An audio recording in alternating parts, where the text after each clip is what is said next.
आदित्य प्रकाश Jalan teachers training college से मैं हरीश कुमार पांडे सहायक प्राध्यापक बीएड द्वितीय वर्ष के विद्यार्थियों की शिक्षण अधिगम प्रक्रिया में सहायता और सहायक सामग्री के निमित्त यह YouTube कक्षा आप लोगों की शिक्षा की निरंतरता को बनाए रखने में सहायता उत्पन्न करेगी, ऐसा मेरा विश्वास है। और मैं यह उम्मीद रखता हूँ कि जब भी आप लोग इस audio visual teaching material learning aids को आप लोग इसको देखेंगे, इसको सुनेंगे, तो आप लोग अपने साथ में एक नोटबुक और एक पेन अवश्य रखेंगे और इसके महत्वपूर्ण बिंदुओं को आप लोग अपनी स्वगति, अपनी स्वमति के हिसाब से, और जहाँ पर आपकी शंका उत्पन्न होगी या कहीं विशेष जिज्ञासा उत्पन्न होगी, आप लोग उसको नोट में रखिए और ऑनलाइन कक्षाओं में आप वहाँ पे प्रश्न पूछ सकते हैं। इस बॉक्स पे भी, इस प्लेटफॉर्म पे भी आप लोग चैट के माध्यम से अपनी बातों को रख सकते हैं, प्रश्न पूछ सकते हैं। और जब भी आपको अगर कभी ऐसा मौका मिल जाता है तो आप लोग व्यक्तिगत रूप से भी अपने प्रश्नों को पूछ सकते हैं, या जिस प्रकार की आपकी सुविधा उत्पन्न होगी आप लोग उसमें प्रश्नों को रख सकते हैं और अपनी जिज्ञासा को समाधान कर सकते हैं। पिछले कई वीडियो में जो YouTube कक्षा के माध्यम से आप लोग तक पहुंचती है, तो मैंने गांधी जी पर काफ़ी प्रकाश डाला और प्रकाश और उनके शैक्षिक विचारों पर आप लोगों को काफ़ी आकर्षित किया हूँ। आप लोगों ने महात्मा गांधी के बारे में, उनके शैक्षिक विचार, उनके दार्शनिक विचार, उनके सिद्धांत, उनकी बुनियादी शिक्षा जिसको बेसिक शिक्षा, वर्धा शिक्षा योजना के नाम से जानते हैं, उस पर भी हम लोग विचार कर चुके हैं। गांधी जी के सत्य, गांधी जी की अहिंसा, गांधी जी की कर्तव्यनिष्ठा, अपरिग्रह, निर्भीकता आदि सिद्धांतों पर हम लोगों ने भी इस पर चर्चा कर ली है और निश्चित रूप से काफ़ी अच्छा और सकारात्मक परिणाम भी आ रहा है। हम लोग गांधी जी के शैक्षिक और दार्शनिक विचारों पर हम लोग चर्चा कर लिए हैं। मैं चाहता हूं कि गांधी जी को आज कंक्लूड कर दिया जाए। आज गांधी जी की आज उनका पूरा इवैल्यूएशन कर लिया जाए, गांधी जी को एकदम मूल्यांकन, गांधी जी के विचारों का, गांधी जी के सिद्धांतों का, गांधी जी की बेसिक शिक्षा योजना का हम लोग इसको आज मूल्यांकन कर लेंगे, तो हम लोग को और निष्कर्ष रूप में कुछ बातें बहुत तथ्यात्मक रूप से समझ में आ जाएंगी कि गांधी जी के विचार और किस प्रकार से पूरी परिदृश्य को प्रभावित कर रहा है। एक बहुत अच्छे गांधीवादी दार्शनिक हो गए एमएस पटेल। एमएस पटेल ने गांधी जी के पूरे सिद्धांतों का, उनके पूरे विचारों का, उनके पूरे शैक्षिक दर्शन का, वर्धा शिक्षा योजना का मूल्यांकन करते हुए वो निष्कर्ष के रूप में कहते हैं कि गांधी जी का दर्शन प्रकृतिवादी अपने परिवेश में है। गांधी जी का दर्शन प्रकृतिवादी अपने परिवेश में है, आदर्शवादी अपने आदर्शों में है और प्रयोगवादी अपनी विधियों में है एवं कार्य योजना है।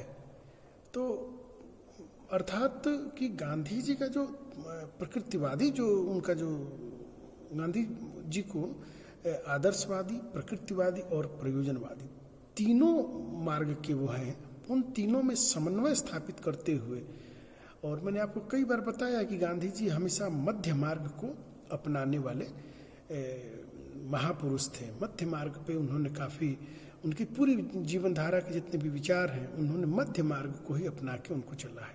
तो इसलिए उनके विचारों में तीनों विचार मिलते हैं, आदर्शवादी, प्रकृतिवादी और प्रयोजनवादी। तो आदर्शवादी किस रूप में हुआ? तो आदर्शवादी वो आदर्शक रूप में है। आदर्श मतलब क्या कि गांधी जी सत्यनिष्ठा हैं, गांधी जी सत्यवादी हैं, गांधी जी अहिंसावादी हैं, गांधी जी अपरिग्रहवादी हैं, गांधी जी सबको धार्मिक शिक्षा और ईश्वरोन्मुख शिक्षा की तरफ विचार का प्रतिपादन करने वाले हैं। उनके अंदर करुणा, उनके अंदर सहिष्णुता, उनके अंदर दया, इस प्रकार के जो गुण हैं, ये सारी ये जो बातें हैं ये उनको आदर्शवादी सिद्ध करती है। और गांधी जी प्रकृतिवादी, तो गांधी जी प्रकृतिवादी कई विचारों से हैं। एक तो उनका जो परिवेश है, एक तो उनका रहन सहन, उनका परिवेश, उनकी विचारधारा और उनकी पूरी जीवन यात्रा, तो वो प्रकृति के काफ़ी करीब है, इसलिए वो प्रकृतिवादी हैं। के साथ साथ में उनका जो शिक्षा की जो जिस रूप में विद्यालय की जो संरचना स्थापित करते हैं, जिस रूप से वो विद्यार्थियों की जो कल्पना करते हैं, जिस रूप से वो अनुशासन की बात करते हैं, वो सभी वो बातें वो प्रकृतिवाद में आके स्थापित होती हैं। अगर विचारों से अगर वो आदर्शवादी होते तो कहीं ना कहीं अनुशासन के रूप में वो काफ़ी दबाव की बात करते, मतलब एक प्रकार से दमनात्मक अनुशासन हो जाता, लेकिन प्रभावात्मक स्वानुशासन, इसलिए वो प्रकृतिवादी। और प्रयोजनवादी गांधी जी, जैसे कि उनका जो एक्सपेरिमेंट है सत्य के प्रयोग और वर्धा शिक्षा योजना, बेसिक शिक्षा योजना, बुनियादी शिक्षा योजना, तो ये उनके एक एक्सपेरिमेंट इस तरह, जब वो वहाँ पे गए तो टॉलस्टॉय जो उनका जो फार्म था तो वो भी एक एक्सपेरिमेंट स्थल था। और बंगाल बिहार में जब वो यहाँ आए थे हाजीपुर वाले जो पूरा परिक्षेत्र में, तो वैशाली परिक्षेत्र में, तो वहाँ पे भी जो उन्होंने विद्यालय स्थापित किया वो भी एक प्रकार से प्रयोगशाला ही था उनका। तो और उनके जो सत्य के जो प्रयोग रहे और उनके जो वर्धा शिक्षा योजना में जिस प्रकार से विद्यार्थियों की सैद्धांतिक शिक्षा से प्रयोगात्मक शिक्षा पर 2.5 गुना ज़्यादा समय, इस बात को दर्शाता है कि गांधी जी, और वहाँ से भी आपको प्रकृतिवाद, मतलब कि वहाँ भी प्रकृतिवाद की झलक मिलता है। और पूरी शिक्षा ही इनकी, पूरी शिक्षा और इनकी पूरी व्यवस्था ही इनकी प्रयोगवादी है, इसलिए इनके विचारों में आदर्शवाद, प्रकृतिवाद और प्रयोजनवाद का सम्मिश्रण मिलता है। यह विचार MS पटेल के द्वारा ये बात कही गई कि गांधी जी तीनों रूप में इस बात पे माने जाते हैं। गांधी जी की शिक्षा में सामाजिकता का बहुत बड़ा महत्व है। सामाजिकता को गांधी जी ने शिक्षा और समाज में एक संबंध स्थापित करने का उन्होंने प्रयास किया है। वो ये बात पे उनका अभिमत था कि शिक्षा समाज के लिए है, शिक्षा से समाज का उत्थान होगा, और जब समाज का उत्थान होगा तो निश्चित रूप से वही समाज शिक्षा को भी उन्नत करेगी और शिक्षा की जो मूलभूत जो जरूरतें हैं, जो उनकी आवश्यकताएं हैं, उसको भी वो पूरा करेगी। तो शिक्षा को भी इस प्रकार होना चाहिए कि वो वर्तमान की समस्याओं को पहचान सके और उनके ज़रूरतों के हिसाब से वह उसको पूरा कर सके। अब आपके अंदर आदर्शवाद, प्रकृतिवाद, प्रयोजनवाद पे मैंने जो MS पटेल के जिन्होंने जो बताया, मूल्यांकन किया था, उनके आधार पर मैंने बताया। गांधी जी के खुद वो मूल्यांकन किए हैं और हरिजन बंधु में यह प्रकाशित भी हुआ है और वहाँ पर लिखा भी है। मैं आपको कुछ बातें पॉइंट्स के रूप में मैं रखता हूँ, आप लोग इसको नोट भी करते जाएंगे तो आपको और स्पष्ट होता जाएगा कि गांधी जी किन किन रूपों में प्रयोगवादी हैं, किन किन रूपों में प्रयोजनवादी हैं, किन किन रूपों में प्रैग्मेटिज्म के विचार उनके उसमें उनको मिलते हैं। तो सबसे पहला है कि गांधी जी प्रयोग पे बल, पहला उनका जो हेड हो जाएगा, आप लोग हेडिंग में लिखना चाहें तो लिख भी सकते हैं कि प्रयोग पर बल। गांधी जी की पूरी विचारधारा है। गांधी जी की जो भी शिक्षा के प्रति जो संकल्पना है या गांधी जी जो भी विचार रखते हैं वो बिना एक्सपेरिमेंट के उस बातों को वो नहीं कहते हैं। गांधी जी की संपूर्ण अगर देखा जाए तो संपूर्ण विचारधारा वो कहीं ना कहीं प्रयोगवादी है।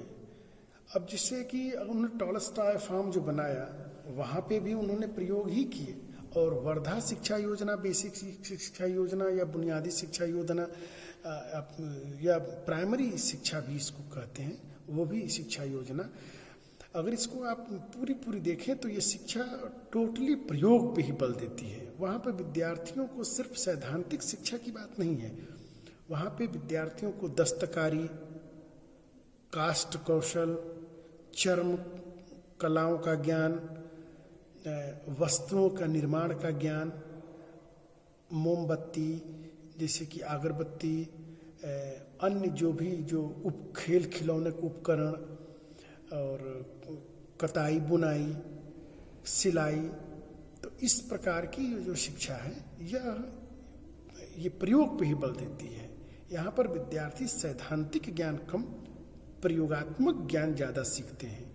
अब फॉर एग्जाम्पल हम लोग इसको इस बात से हम लोग समझें कि आज की जो शिक्षा योजना, आज की जो शिक्षा, वर्तमान जो प्रचलित शिक्षा जो व्यवस्था है,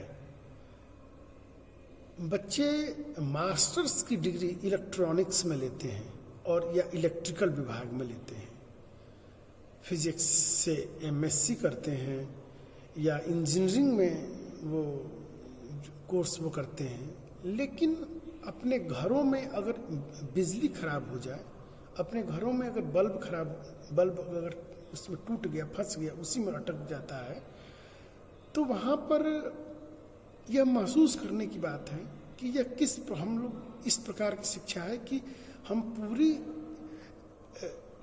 विद्युत की सर्किट को परिभाषित तो कर सकते हैं, लेकिन एक अगर तो वायर करना होगा, एक तार को जोड़कर धारा प्रवाहित करनी होगी, तो प्रैक्टिकल ज्ञान नहीं है।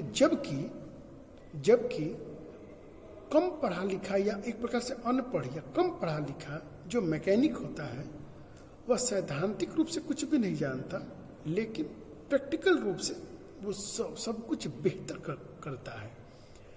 तो गांधी जी इसी में समन्वय स्थापित करना चाहता है कि एक ऐसी शिक्षा व्यवस्था हो कि जिससे विद्यार्थियों को कौशल का ज्ञान हो, क्योंकि जब तक उसको कौशल का ज्ञान नहीं होगा तब तक वह आत्मनिर्भर नहीं होगा, स्वावलंबी नहीं होगा, और जब तक स्वावलंबी नहीं होगा, आत्मनिर्भर नहीं होगा, तब तक वह बेरोजगार ही रहेगा, वह रोजगार की श्रेणी में नहीं आएगा। इसलिए शिक्षा को प्रायोगिक बनाया जाए, शिक्षा को प्रैक्टिकल किया जाए, शिक्षा ऐसी हो जो बिल्कुल प्रयोग से जुड़ी हुई हो, मतलब विद्यार्थी सिद्धांत को भी सीखे और प्रैक्टिकल नॉलेज भी ले, तब जाके उसके अंदर कला का और कौशल का विकास होगा। हम लोग शिक्षक व्यवसाय में हैं, आप लोग इस बात को महसूस किए होंगे कि बहुत से शिक्षक जब आप लोग टीचिंग प्रैक्टिस में जाते हैं तो वहाँ पे आप लोग अन्य और लोगों से मिलते होंगे, तो वहाँ पे आपको इस बात का अनुभव होता होगा कि जितना ज़्यादा अगर शिक्षण अभ्यास में अगर वो ज़्यादा बेहतर पढ़ा रहा है, बिल्कुल कौशल से पढ़ा रहा है, तो उस कहीं ना कहीं उसने अभ्यास को ज़्यादा महत्व दिया होगा, उसके विद्यालय में अभ्यास हुआ होगा और वह अपने घरों पर दैनिक जीवन में ज़्यादा अभ्यास किया होगा। आप लोग का भी होगा, ये बहुत लोग हम लोग भी जानते हैं, या जो भी ये बहुत ही तो समाज है, कई सब प्रकार के लोग रहते, इस बात को महसूस किए होंगे कि हम सब टीचर बन गए हैं, लेकिन हम सारा काम कर सकते हैं, लेकिन भैया हम क्लास में नहीं जाएंगे। तो क्लास में न जाना इसका मतलब कहीं ना कहीं अभ्यास की कमी है।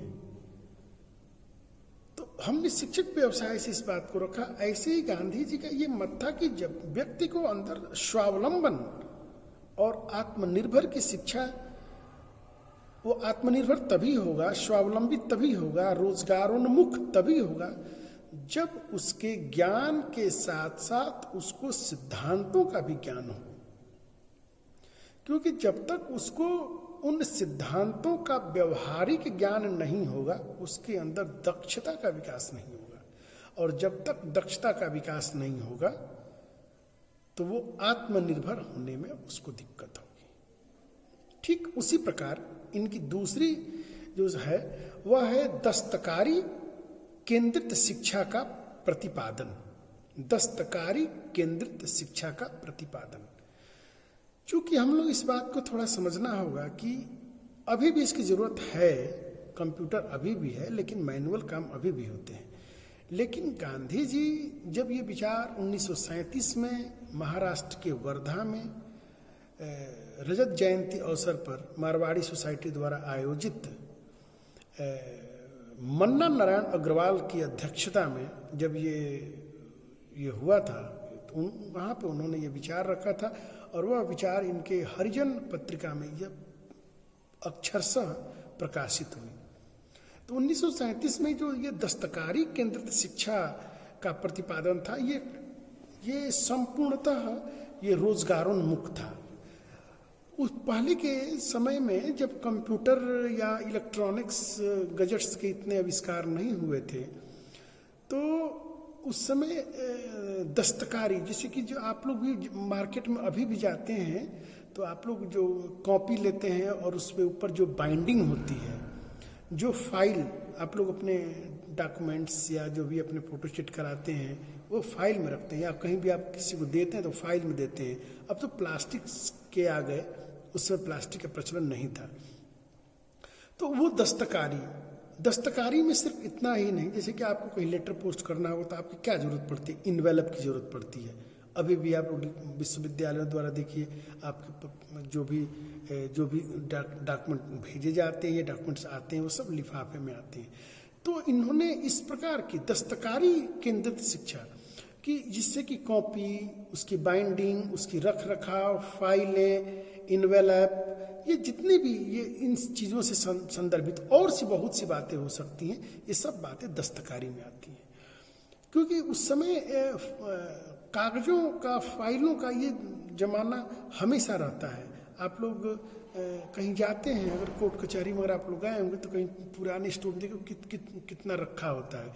तो कहीं ना कहीं ये बना, और जब ये बनेगा तो कितने लोगों को रोज़गार मिले। कच्चे माल को निर्माण करने के लिए उनको रोज़गार मिला, माल ढुलाई के लिए उनको रोज़गार मिला, जो इसको बनाएगा, जो प्रोसेसिंग में जो इसको बनाएगा उसको भी रोज़गार मिला, और फिर वहाँ तक से पहुँचाने तक, दुकानों तक पहुँचाने तक फिर उसको भी रोज़गार मिलेगा।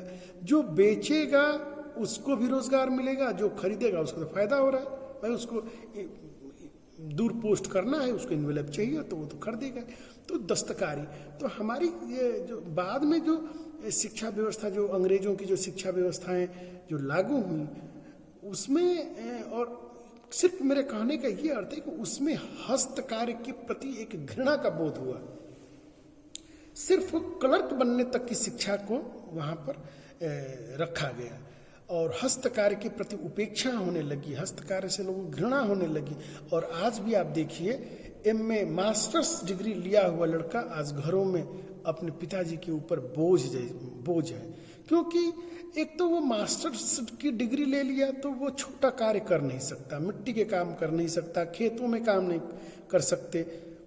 घृणा का बोध, ऐसी शिक्षा ही हो गई जो घृणा का बोध हो गई। शिक्षा ऐसी होनी चाहिए कि जिसमें व्यक्ति को काम छोटा या बड़ा का बोध ही मिट जाए, काम छोटा या बड़ा का बोध मिट जाए, और व्यक्ति को प्रत्येक कर्म में, प्रत्येक कार्य में उसको आनंद मिले, उसको रुचि मिले।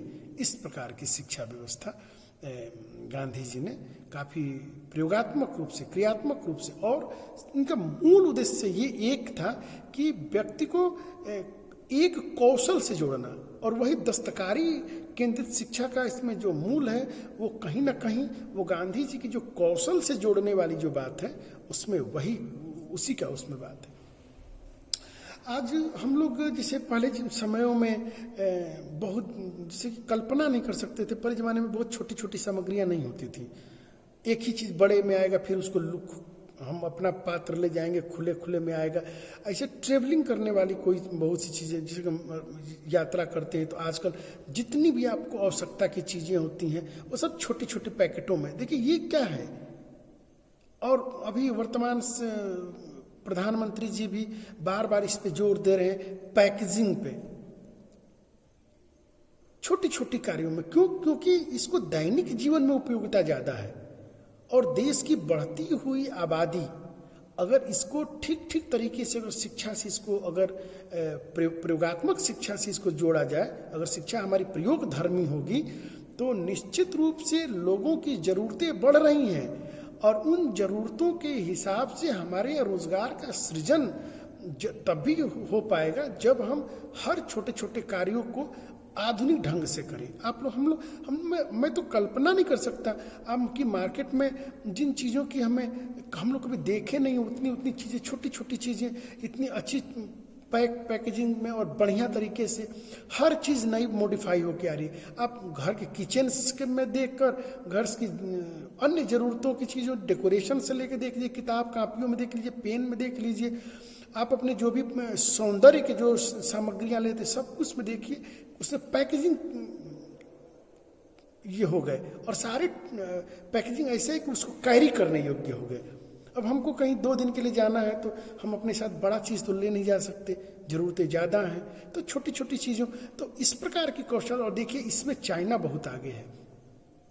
चाइना का आगा होने का अगर आप लोग उसकी शिक्षा पद्धति को जब आप लोग देखेंगे, खैर हम लोग तुलनात्मक शिक्षा नहीं पढ़ते हैं, तो चाइना ने जो महात्मा गांधी की जो बेसिक शिक्षा थी, महात्मा गांधी जी की जो बुनियादी शिक्षा थी, इसका आधार ही यह था। कुछ लोग, ये बात सच है कि देश की आज़ादी के बाद सबसे पहले 1948 में जब शिक्षा नीति बनते बनते सबसे पहले किसी ने दम तोड़ा तो महात्मा गांधी की वर्धा शिक्षा थी, महात्मा गांधी की बुनियादी शिक्षा थी, बेसिक शिक्षा थी। कारण यही था कि हमने हस्तकार्य के प्रति हमेशा से उपेक्षा की भाव रही। हम बहुत कोई बहुत ज़्यादा, हम लोग बहुत ज़्यादा कोई ऐसी चमत्कार चाहते हैं जिससे कि बहुत बड़ा नाम हो जाए। मैं क्लास में आप लोगों को एग्जाम्पल हमेशा बताता हूँ, और वो मेरे अभी भी मस्तिष्क में बार बार वो आ रहा है कि जैसे कि हमने कई बार मैं बोलता हूँ कि आप लोग जब जो बच्चा इसमें होगा biotechnology, BSc biotechnology, MSc biotechnology, ये बायोटेक्नोलॉजी क्या है? मुझे याद है जब हम लोग ग्रेजुएशन में थे तो ये नया एक कोर्स ये बायोटेक्नोलॉजी बना था, और उस समय ये बायोटेक्नोलॉजी ये विधि मुझे पूर्णतः ठीक से याद है कि घरों में एक कुआं जैसा बनता था, और उसमें गाय के गोबर वगैरह अन्य जो भी उसके पदार्थ हैं जिसको हम लोग घृणा मानते हैं, जिनको हम फेंक देते हैं, और इसी को बाद में मॉडिफाई करके मनुष्य के द्वारा जो सेप्टिक टैंक बनते हैं, शौचालय वाले जो टैंक बनते हैं, फिर वहाँ पे उसमें जो कुछ करके वो जो उसमें बाद में उससे बल्ब जलते थे, तो कम से कम 3-4 बल्ब पूरी रात जलते थे। शौचालय घरों में अब तो हो ही गए, उस समय नहीं था, लेकिन जिनके यहाँ था वो सब लोग इस लगाए थे, और यही कोर्स आगे चल के बायोटेक्नोलॉजी में इसी प्रकार की पहले स्टार्टिंग हुआ था। कल्पना कीजिए हम लोग कचरा और ये अपशिष्ट पदार्थ आज तो फेंके नहीं जा रहे हैं, ये कितने पुराने वर्षों से फेंके, लेकिन विचार कब आया? तो जो विकसित, जो विकासशील के प्रगति पे हैं, जो विकसित देश हैं, वो कहीं ना कहीं छोटी छोटी बातों पे उन्होंने ये ध्यान दिया, और काफ़ी आगे वो लोग अपने आगे भी बढ़े। क्यों? क्योंकि जो छोटी छोटी ज़रूरतें होती हैं ये आम जनमानस की ज़रूरतें होती हैं, और सबसे ज़्यादा इसमें इसकी उपयोगिता है, और जब इनकी ज़्यादा उपयोगिता है तो इसमें आपका अर्थ भी ज़्यादा खर्च होगा। तो इसलिए अगर इन चीज़ों का निर्माण अगर स्वदेश में होगा, अपने लोगों के द्वारा होगा, इसलिए प्रधानमंत्री जी अभी जो कोरोना वायरस चला है तो फिर से लोकल को वोकल करना है। अरे लोकल को वोकल करना बहुत अच्छी बात है, लोकल अगर लोकल में ही यूज हो जाए तो भी बहुत से लोगों को रोजगार भी मिलेगा और आपको स्थानीय चीज़ें आपको उचित तरीके से मिलेंगी। पैकेजिंग वाली बात देखिए, हम लोग बैठे बैठे वो न्यूजीलैंड से फल आ रहे हैं, अमेरिका से आ रहे हैं, हम लोग वो खा रहे हैं, अपने यहाँ से हम लोग दूसरे को भेज रहे हैं। ये सारा पैकेजिंग का है। कितनी बड़ी इसमें पैकेजिंग मार्केट है।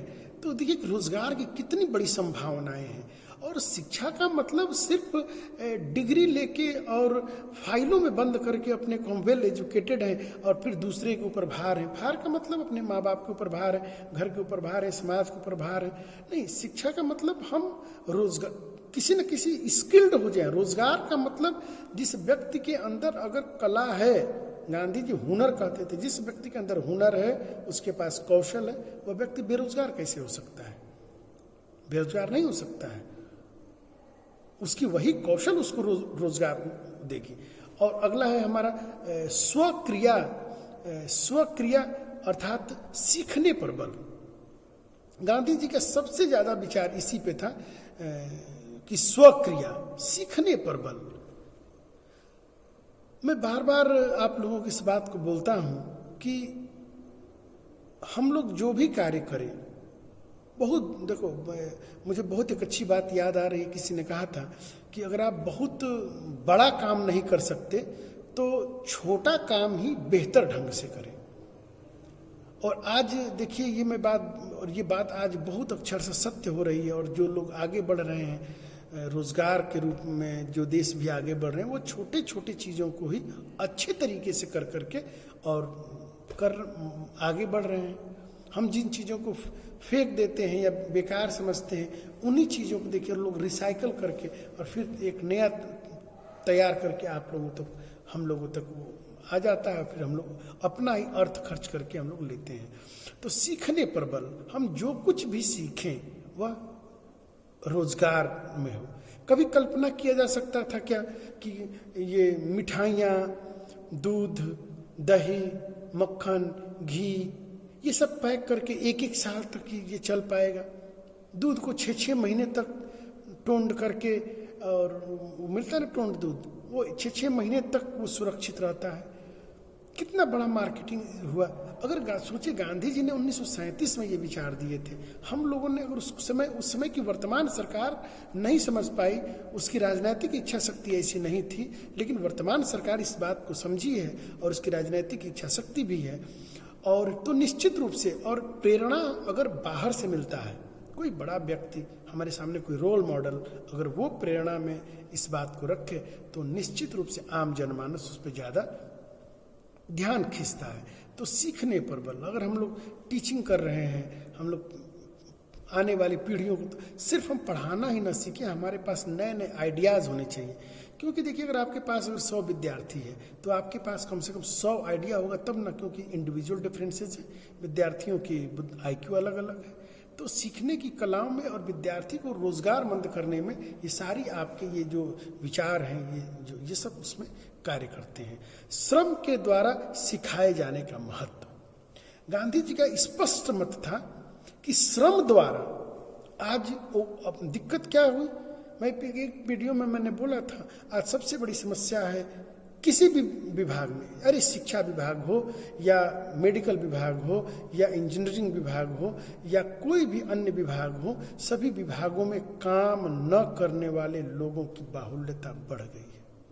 और कारण यही है कि जो लोग केवल काम करने वाले हैं बेचारे वही पिसते हैं। कैसी अंतरात्मा है कि जो लोग कुछ लोग तो केवल बैठे ही रहते हैं, और उनसे कहिए तो ऑलवेज बिजी विदाउट वर्क, कोई वर्क भी नहीं है, और बात कहिए तो टाइम नहीं है, बिजी है, टाइम नहीं है, बिजी है। और काम क्या है तो काम कुछ भी नहीं है, 0% का काम है। क्या मतलब है? गांधी जी के ये विचार कि श्रम के द्वारा सिखाए जाने पर बल, क्योंकि जब श्रम का मतलब कदापि मजदूर बनाना नहीं है। श्रम का मतलब है कि जो कार्य के निमित्त हम हमको या तो कार्य मिला है या जिस कार्य के निमित्त हम डिप्यूट हो रहे हैं वह कार्य हम मेहनत से करें, लगन से करें, अच्छे तरीके से करें। और इन सब जो काम करेंगे तो उसमें आपकी श्रम। और एक और बात है, कुंदन तभी बनता है जब वो आग में तपता है।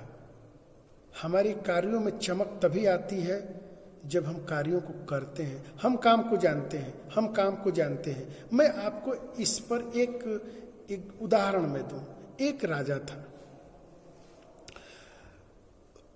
वहाँ के कर्मचारियों ने कहा कि राजा साहब, घोड़ों के पैरों में नाल लगते ना, तो नाल लगवाने हैं, नाल घिस गए हैं, घोड़े दौड़ नहीं पाएंगे। अच्छा होगा ना, अभी बहुत समय है, अच्छा होगा ना, अभी बहुत समय। क्या तुम भी, हर जगह की प्रवृत्ति है आजकल, तो ये हर जगह की प्रवृत्ति है, हर जगह की प्रवृत्ति है। और दुर्भाग्य ये है कि ऐसे करने वाले लोगों को ऊपर लोग व्यंग्यात्मक रूप से बात करते हैं और उल्टे रूप से बात करते हैं। ऐसे भी गांधी जी के ऊपर भी हुआ होगा। गांधी जी तो वो लोगों ने कहा कि ठीक है, अरे अभी क्या जरूरत है, चलेगा, अभी क्या जरूरत है, चलेगा। ऐसे फिर समय बाद, सर ये नहीं, इसकी ज़रूरत बहुत ज़्यादा है, अरे अभी क्या ज़रूरत है, चलेगा, अभी इतना है ना, चलेगा, इतना नोट कटा है ना, चलेगा, अभी अरे 4 पन्ना लिखना है, कोई बात नहीं, चलेगा, कल लिख लेंगे, परसों लिख लेंगे, फाइल बनानी है, अरे परसों जमा करेंगे, कल करेंगे, अरे अभी तो बहुत टाइम है, कोरोना चल रहा है, कल 1 महीने बाद करेंगे। काम को टालते टालते टालते, अरे मुझे बड़ा हंसी आती है कि अभी बहुत से ऐसे पदेन लोग हैं जो पूछते हैं कि अंतिम डेट कब है। ऐसे विद्यार्थियों की बाढ़ हो गई है समाज में जो पूछते हैं कि अंतिम डेट कब है। अरे पूछना चाहिए कि पहला डेट कब है। काम को अंतिम डेट पे क्यों टालें और काम को दूसरों को भरोसे क्यों छोड़ें। गांधी जी के सिद्धांतों को तो हम पढ़ रहे हैं, लेकिन अगर स्व विवेक नहीं जगा, स्व आत्मा नहीं जागृत हुई और स्व श्रम करने की भावना उत्पन्न नहीं हुई, तो किस प्रकार के हम लोग मनुष्य और किस प्रकार के हम गांधी जी के सिद्धांतों पर चल सकते हैं, विचार करना होगा। ऐसे ही सब राजा समय टालते गए, हर बात पे जो भी हुआ है, हर बात कहे कि सर जरूरत नहीं, हम आगे होगा। इसी तरह युद्ध, सैनिकों ने दूसरे देश के राजा ने आक्रमण कर दिया, राजा ने अपने सेनापति को बुलाया, कहा कि युद्ध की रणभेरी बजाई जाए। तो कहा कि युद्ध की रणभेरी तो बज जाएगी, लेकिन घोड़ों के नाल में घोड़ों को नाल नहीं ठोका गया है, घोड़ों के लिए ये व्यवस्था नहीं हुई है, हथियारों को ये करने के लिए ये नहीं हुआ है। और तब तक दूसरा राजा ने चढ़ाई कर दिया। और जब आपके पास कोई हथियार नहीं, आपके घोड़े दौड़ नहीं सकते, आपकी रथ चल नहीं सकते, आपकी जो मशीनरी है वो कार्य नहीं कर सकती है, आपने अपनी युद्ध कला को अभ्यास नहीं किया, तो क्या आप युद्ध जीत पाएंगे। आप बहुत ज़्यादा पढ़े लिखे हो, बहुत ज़्यादा पढ़े लिखे हो आप, और बहुत ज़्यादा पढ़ने लिखने के बाद आपने